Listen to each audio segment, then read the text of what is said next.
Brown es una universidad que tiene un enfoque súper de que incentiva a los alumnos como que prueben de todo. Mi universidad es súper bonita en el sentido que yo siento bastante ayuda entre toda la gente. Creo que el unique selling point de la universidad es el open curriculum. Bienvenidos a Degrees Overseas, donde nuestros exalumnos nos comparten sus experiencias estudiando en el extranjero. Hola, yo soy Alonso. Hoy me voy a llamar. Hoy vamos a hablar un poquito sobre cómo se estudia economía con enfoque en business en la Universidad de Brown. Acompáñanos para conocer un poquito más sobre esa carrera. Cuando llegaste a Brown, ¿con qué intención llegaste? ¿Undecided? ¿Cómo fue un poquito ese approach a la universidad? No sabía nada. Yo cuando apliqué a la universidad literalmente apliqué sin carrera, undecided. Ni siquiera quería como decirles más o menos por acá. Les quería decir, no sé.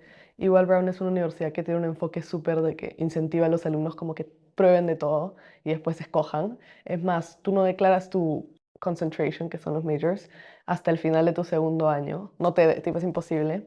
Entonces yo todavía oficialmente no la he declarado, la voy a declarar el siguiente semestre porque quieren que pruebes y que explores. Entonces eso fue lo que hice cuando llegué a la universidad, hasta que me quedé con lo que me llamó más la atención. ¿Y como qué clases has probado? O sea, ¿de qué tan raras cosas has probado? Bueno, llevé clases de economía, obviamente, también tomé mate, ingeniería, música, bastantes de inglés, tipo de literatura también, filosofía. Y fuiste descartando como que eso no, eso sí, eso más o menos. Sí, Y te llamó la atención economía.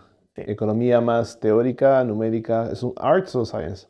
es arts. Y ya dentro de economía me dices que hay tracks. Sí, hay 3 tracks. Puedes tomar la concentration, porque en mi universidad son concentrations, no majors. Puedes tomar la normal o puedes tomar diferentes tracks. Entonces está economía como tal y después está business economics, que es el track que yo estoy haciendo, que es más orientado hacia business. Hay public policy, que es más macro que digamos, ¿no? Y luego la tercera es CS, que es computer science and economics, que eso es algo que tiene Brown, que a la gente le llama un montón la atención y la gente lo estudia un montón. Es como que digas un double degree de Computer Science y Econ, porque es como si fuera un track, pero la verdad es como que haces los dos juntos. ¿Y qué es business economics? O sea, ¿cómo se mezclan esos dos mundos? Bueno, algunos ejemplos de cursos que tengo que tomar. O sea, por ejemplo, en economía normal, lo que pasa es que tienes bastante campo para electivas, porque es como que puedes tomar la concentration por donde quieras, más o menos, y Brown ofrece un montón de cursos de economía y básicamente tomas los que más te interesan, obviamente con ciertos límites, pero hay como bastante room para escoger, pero igual tienes que tomar los típicos Principles of Economics, que es como el primero, después Intermediate Micro and Macro, ¿qué tienes que tomar? Econometrics, Industrial Organization, y ya después en Business Economics se va un poco más a Financial Accounting, Corporate Finance, otro curso de Econometrics, es cosas, Investments, que es como más enfocado en business. Te dan como más requirements que la concentration normal. Y me lo pensé bastante porque dije, tal vez yo quiero algo más flexible, tal vez quiero irme por economía y poder escoger todos mis cursos. Pero la razón por la que creo que me quedo con el track es porque al final del día siento que esas clases me van a dar un montón de skills que yo quiero tener cuando trabaje. O sea, yo podría decidir, bueno, no hago mi track y no tomo Financial Accounting porque es muy difícil y no me provoca. Pero al final del día necesito tomar Financial Accounting. O sea, es algo que yo quiero hacer probablemente en el futuro. Y si es que no me dedico a eso, igual como lo necesito saber. Entonces al final del día terminaría tomando las mismas clases como electivas. Así que ya, por eso me voy por el track. Y estamos hablando un poquito ya del futuro. ¿Cómo te ves en el futuro? ¿Has tenido oportunidad de practicar algo que ya habías? Porque me dices, ok, llegan Decided, que en el futuro más o menos como que veo sus skills. ¿Cómo ha ido esa transformación de la idea de también a esto estoy yendo en el futuro? Siento que es un poco difícil escoger. Ahora tampoco lo podría decir al 100% qué es lo que quiero hacer. Lo que sí sé es que me interesa aplicar mi degree más en el tema micro, como que más en el lado empresarial, tal vez por un lado consultoría, finanzas un poco. También tengo que ver, según las internships que consiga en el futuro, cómo practique ahí, que vea que me interese. Pero sí sé que me importa mucho más lo micro y no tanto como la public policy, meterme a ver la economía de un país. No es que me Claro, interese tanto personalmente. más lo privado. Sí. ¿Y estuviste practicando en España? Sí, ¿Y cómo fue eso? la verdad es que es súper lindo. Fue esta empresa que se llama Ship2B y es una empresa que se basa en la economía de impacto y se encarga de juntar a diferentes tipos de stakeholders para hacer proyectos o lanzar startups o ayudar a diferentes empresas hasta ya grandes y bien formadas a incluir diferentes conceptos como parte de su empresa. Y era su aniversario de 10 años de la empresa, entonces estaba yo con unas 3 chicas más trabajando en proyectos y algo que me encantó que hice ahí es que una de las cosas de las que yo estuve a cargo era entrevistar a personas que eran los dueños de diferentes empresas que a lo largo de estos años Ship2B había ayudado de una manera u otra, pero la experiencia de cada persona era súper distinta y yo era la persona que tenía que hacer la entrevista y meter todos los datos, después sacar las estadísticas. Fui desde diseñar la entrevista misma, yo más o menos que decidí las preguntas, hasta hacer las entrevistas, hasta procesar todos los datos. Y siento que lo que más me llevo es haber escuchado tantas experiencias. O sea, yo entrevisté como a 50 personas. Entonces siento que escuchar realmente cómo trabaja la gente, qué le importa a las personas, los problemas que tenían, cómo lo solucionaron, qué querían incorporar, para alguien que no tiene tanta exposición al mundo real, que digamos, porque no es que sea yo alguien con tanta experiencia laboral todavía, siento que eso me enriqueció un montón. La verdad que es súper chévere que te esté yendo tan bien. Yendo un poquito a esa época, o sea, ¿te acuerdas, no? Esa época que estabas ya teniendo esa idea de, ok, voy a postular, ¿cómo hago? ¿Qué hábitos crees tú que traes de la época escolar que sientes que te han podido permitir ser ahora una persona exitosa en la vida académica universitaria? Muchas veces yo cuando estaba en el colegio pensaba que lo más importante que me iba a llevar era el conocimiento mismo, las cosas que aprendí en mis clases, pero al final del día es eso, o sea, son los skills que te llevas del colegio, los hábitos, más allá de las clases mismas, que es lo más valioso. Yo a veces no entendía, ¿por qué me hacen aprender esta cosa que no tiene nada, nunca lo voy a usar en mi vida? Pero no es sobre la cosa misma, sino sobre todo lo que tienes que hacer para poder entenderlo, y eso es lo que te quedas después, y eso es lo que yo más me llevo del colegio. Yo llegué a la universidad fue un poco una cachetada en la cara porque tenías que, o estás 100% organizado o no la haces, así de simple. Entonces yo que sentía que era bien organizada, ¿no? Llegué a la universidad y no era suficiente, o sea, tenía que estar estrictísima con mis cosas, pero, y siento que ese es el punto base, pero si ya tienes eso bien, te ayuda a resolver un montón. ¿Cuáles serían tus recomendaciones para alguien que quiere llegar a un nivel académico como el que ofrece tu universidad? La verdad que la universidad me ha retado un montón, entonces siento que para que me vaya bien, he tenido que primero organizarme demasiado bien. Tener mis materiales de colegio, bueno, de la universidad, bien, o sea, mi cuaderno de esto, guardar los papeles. Literalmente, si siento que mis papeles están desordenados, ya me tengo que tener mis cosas ordenaditas para que mi cabeza esté tranquila. Calendario, pongo todo en mi Gcloud, en tu calendario del celular, lo que sea, literalmente todo organizadito ahí. En el colegio te perseguían, tu tarea, hijito, no sé qué. No existe eso en la universidad, pues. Obviamente nadie espera que sea lo mismo, pero hasta a mí se me pasan tareas, o sea, tratar de en verdad keep track de todo eso. Entonces, una organización. Dos, siento que a veces la universidad empuja mis límites bastante en términos de que te cansas. A veces llega un punto en el semestre que yo digo, estoy agotada, ¿cómo voy a hacer 2 meses más de esto? Ya no puedo más, necesito echarme en mi cama, no hacer nada por una semana. Y no puedes hacer eso, o sea, la semana no va a estar ahí, no importa cuánto la quieras. Y yo llamo, mami, estoy cansada, no va a pasar nada.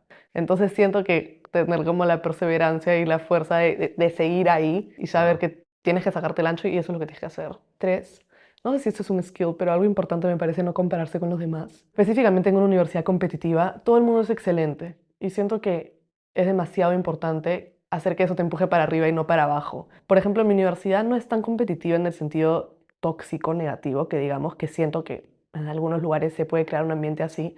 Mi universidad es súper bonita en el sentido que yo siento bastante ayuda entre toda la gente y siento una competencia de cierta forma, pero bien positiva. Todo el mundo es excelente en skills que tienen, experiencias en hobbies, no sé, todo el mundo sabe hacer cosas. Y siento que es súper inspirador, tanto como puede no serlo si es que lo ves de la forma incorrecta. Entonces, eso de verdad, o sea, dejarte ser inspirado por la gente en vez de que te tiren un poco para abajo y decir, ay, yo no sé hacer eso, yo no sé hacerlo, no importa. Pasa mucho, ¿no? No sé si te hablaron a ti cuando ya a la universidad de imposter syndrome, ¿no? Pero yo siempre le digo a los chicos que cuando una universidad te dice que sí es porque ha visto algo en ti que merece estar ahí, ¿no? Yo creo que cada uno que está ahí, digamos, ha logrado su espacio por sus propios méritos y es simplemente cuestión de empezar a también desarrollar otras habilidades, ¿no? Recursos que la universidad te ofrece para poder, digamos, y hacer un poquito más llevadero la vida universitaria, o sea, no solamente las clases, pero, digamos, estudios en grupo, TAs, office hours. Mil cosas, literalmente, eso es algo que me fascina. No sé si es único en mi universidad, me imagino que un montón de universidades ofrecen diferentes recursos, pero algo que me sorprendió en comparación a mi colegio es cuántos tipos de cosas distintas tiene la universidad para empujarte, para ayudarte en diferentes formas. Yo justo soy una cosa que en mi universidad se llama Meiklejohn Peer Advisor, que es como que a mí me asignan Safe Freshman y durante todo el año yo soy como su advisor soy como un student advisor que está ahí para lo que necesiten. Entonces, como parte de las capacitaciones está saber qué tiene mi universidad Claro. disponible para nosotros, porque yo soy la que le dice, ah, tienes este problema, llama acá, ¿me entiendes? O sea, esto es lo que tú deberías hacer, esto es lo que tal vez necesitas. Entonces, dentro de las cosas que tenemos es obviamente TA hours, que es teaching assistant, que son alumnos, o a veces son gente de posgrado, Gracias. clave, te ayudan un montón. Yo misma soy TA de otro curso también, entonces ahí estoy con mis office hours. Luego también hay tutoring grupal, que es aparte de los TAs, te puedes registrar y te dan en grupos chiquitos de 3 o 4 personas clases aparte de las clases normales que tienes. ¿Y Luego, esas clases quién las da? diferentes alumnos también. Son Ok, alumnos que les fue bien en esa clase y como que quieren enseñar, pero no son ok. TAs del curso. También hay office hours de los profesores mismos que, por más que puede ser un poco intimidante, porque los profesores a veces son gente bien importante, ayudan un montón y a ellos les encanta que vayas, les encanta. En el lado académico también hay como un writing center, que es un lugar donde te revisan tus ensayos, te ayudan a desarrollarlos, súper, súper útil. Y también siento que es importante destacar el lado de salud mental o de temas más emocionales, no solamente apoyo académico, y siento que eso también hay. En mi universidad hay algo que se llama CAPS, que es Counseling and Psychological Services, que es como terapia. Puedes ir una vez, puedes ir todas las semanas, como quieras. Hay gente disponible para ayudarte. Y también hay algo que se llama Be Well, que son diferentes organizaciones de estudiantes. Literalmente hay una organización que es, te hacen masajes una vez a la semana. Vas y te hacen masajes. Claro. Diferentes cosas. Hay Sleep Society, duerme con gente. O sea, hay de todo. Entonces, siento que a veces puede ser difícil reconocer que necesitas ayuda, pero tanto emocionalmente como académicamente hay ayuda para ofrecerse. Tú acabas de mencionar algo muy importante, ¿no? La salud mental, el apoyo emocional. O sea, algo que nos puede parecer ahorita como que, ay, oye, alguien que te ayuda, te dé masajes, ¿no? Pero estás en un ambiente tan estresante que eso la universidad ha identificado que puede ser un recurso que te ayude a poder sobresalir, ¿no? También es muy interesante cómo en un país como Estados Unidos el tema de la salud mental versus la TAM creo que está, no es un estigma, ¿no? Entonces, finalmente lo que buscan es que seas exitoso y es algo muy, muy interesante de la propuesta de valor, ¿no? ¿Cómo se sienten al respecto los freshmen cuando les cuentas todo esto, ¿no? Como que para mí es un mundo totalmente distinto que te digan, oye, mira, todo lo que tienes, ¿sientes que se sienten como que motivados o lo ven como que algo extraño? Para mí personalmente, cuando yo era de primer año, me intimidó bastante. Me abrumó porque cuando yo estaba en el colegio no es algo que tenía. Entonces había tanto que no entendía a dónde ir, a quién llamar. Por suerte mi advisor también era súper, súper chévere y me ayudó un montón, pero siento que mi primera reacción fue estar un poco abrumada. Y yo he tratado de hacerlo lo más accesible para mis advicees, mostrárselo de manera simple, explicarles y ser lo más helpful posible con ellos. Así que siento que eso los motiva bastante. Siempre es bueno saber que hay ayuda para ti de diferentes tipos. Entonces, la verdad es que he visto respuestas bien positivas. ¿Hay algún otro recurso que tú digas, oye, cuando yo llegué a Brown no tenía idea que eso existía y me parece alucinante que esté incluido en la propuesta de valor de la universidad? La verdad es que no sé si hay algo que haya sido un shock completo. Creo que el unique selling point de la universidad es el Open Curriculum, que básicamente puedes escoger todas las clases que tomas al 100%. Sí tienes un advisor y sí tienes requirements para tu concentration, que es tu major, pero tú escoges el 100%. Nadie te va a decir tienes que tomar esto ahorita. No existe. O sea, del 100% de cursos para tu major, ¿tienes alguna restricción porcentualmente de cuántos tienen que ser tu major y cuántos libres? Sí, o sea, cada major tiene un set de requirements. Y si tienes electivos dentro de tu major, igual tienes que tomar cierta cantidad de clases. Pero fuera de eso, lo que quieras. En cualquier departamento. Brown no tiene, esto es súper importante, School of Engineering, School of Business, a pesar de que sí tiene department buildings, o sea, cada área diferente de la universidad tiene como su edificio y sus profesores. No es como un school cerrada a la que tienes que aplicar. Yo puedo ir y tomar una clase en cualquier departamento de la universidad si es que me provoca y nadie me lo va a restringir. La única restricción es que tal vez la clase tiene una capacidad limitada, entonces me tengo que registrar a tiempo. Pero no aplicas, nadie te dice que no. A mí me encanta la música, por ejemplo, y estoy tomando clases de música todos mis semestres. Y nadie me dice que no. ¿Estás majoring in music? No. Ah, increíble. Igual toma tus clases, no sé qué. O sea, Chévere. normalazo. ¿Y qué tal el arraigo con la comunidad latina? Algo que me impresionó un poquito de este último cohort que acaba de lograr el Early Admission hace 2 semanas, ahora en fines de 2023, que creo que entre los 8 grupos de países que más admisiones logró, estuvo Perú, ¿no? ¿Sientes que hay una comunidad latina internacional en la universidad? ¿Sientes que hay un arraigo, digamos, a casa en ese sentido?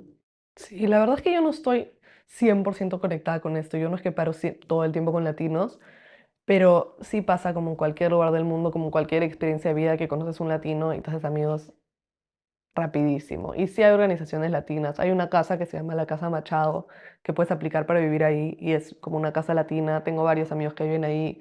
Tengo otro grupo que es tipo Latam en Brown o también hay un grupo de business que es tipo Latinx Students in Business en Brown. Entonces no solamente por el tema social, sino también dentro de tu concentration hay grupos específicos. Y sí me ha pasado que he conocido amigos latinos que conectas al toque y lo máximo. Entonces siento que no me preocuparía por estar llegando a Brown y que no haya comunidad latina porque definitivamente la hay. Y no solo latina en general, hay clubes de diferentes países. De casi todos los países latinos tienen como que, no sé, Argentinian Student Association. Siento que deberíamos crear uno peruano si es que somos suficientes. Con la gente que ha entrado ahora, ya nos da para crear nuestro club Claro, peruano en la claro, universidad, que no lo tenemos, pero estaría bueno.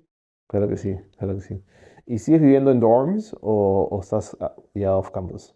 En Brown, en teoría, hay gente que consigue sus permisos especiales, pero en teoría tienes que estar 3 de 4 años obligatoriamente en dorm de la universidad. Hay gente que le parece pésimo, a mí no me importa, a mí me parece genial. Me encanta vivir en comunidad, me encanta estar en la misma universidad, amo a mi roommate, o sea, mi cuarto lindo, no me quejo. ¿Y qué fue lo que más te llamó al momento de postular a la universidad? ¿Qué sientes que es como que un realization de que se ha podido dar ya estando ahí? Realmente lo de el Open Curriculum, eso era lo ideal, porque siento que yo soy una persona con bastantes intereses distintos. Me encanta, tengo harta curiosidad por diferentes cosas y me encanta que la universidad no me restrinja y me deje tomar lo que me provoque. Me fascina y fue exactamente como me lo imaginé. Yo al comienzo decía, bueno, tal vez es como un poco estrategia de marketing, que te dicen que puedes escoger todo y después te restringen un poquito cuando ya estás allá. Nada que ver. Sí, esa es la pregunta que te iba a hacer. Si es Sí. que lo que ven es realmente lo que ejecutan, ¿no? Pero sí es. Yo tenía mis dudas. Dije, bueno, pero ¿hasta qué punto en verdad he puesto? No, todo lo que quieras. Tú escoges el 100% y los advisors son demasiado buena gente, súper understanding, te dejan tomar lo que quieras también. No es que te van a decir, por aquí no, no existe. Te aconsejan bien, buenísima gente, toma lo que quieras. De nuevo, que esto no suene como que eres un flojo que no toma cualquier clase que se le antoja y no haces tu major. O sea, obviamente tienes que cumplir tu major, pero dentro de tu major, más o menos que en el orden que quieras, obviamente hay una clase que es como que, por ejemplo, para tomar esta tienes que haber tomado esta otra antes y diferentes cosas así, como en cualquier otro lado. Por eso es que yo no tengo una clase específica, ni siquiera dentro de mi major. La gente que está estudiando Business Economics, sí hay gente que me cruza en diferentes cursos, pero cambia todo, pues porque cada uno hace el orden que le provoque. Y eso creo que es algo súper chévere porque en pocos lugares del mundo, en pocas universidades te permite como que hacerlo como lo que tú realmente quieres, ¿no? Probablemente después venga una maestría, algo mucho más técnico ya, pero lo que estás tú pudiendo lograr ahorita creo que es algo muy único, ¿no? Que está sumamente interesante. La verdad que me ha interesado mucho conversar contigo, la verdad que creo que lo que nos has contado está súper interesante para todos los que nos están escuchando. Buenos consejos de cómo has podido enfrentar estos primeros años, las dificultades también que has tenido, ¿no? De decir, oye, la organización y cómo te has enfrentado a la universidad, pero te veo con éxito y te veo contenta. Siempre que converso contigo me da gusto ver cómo está transcurriendo el tiempo y cómo te está yendo cada vez mejor. Y la verdad que también espero que a todos ustedes les haya podido gustar esta conversación con Mar, conocer un poquito más sobre cómo es Business Economics en Brown, su transición esos primeros 3 semestres. Esperemos estar escuchando un poquito más de ella pronto también. Y nos vemos muy pronto en otro episodio. Que estén muy bien, cuídense mucho. Nos vemos pronto. Chao, chao. Gracias.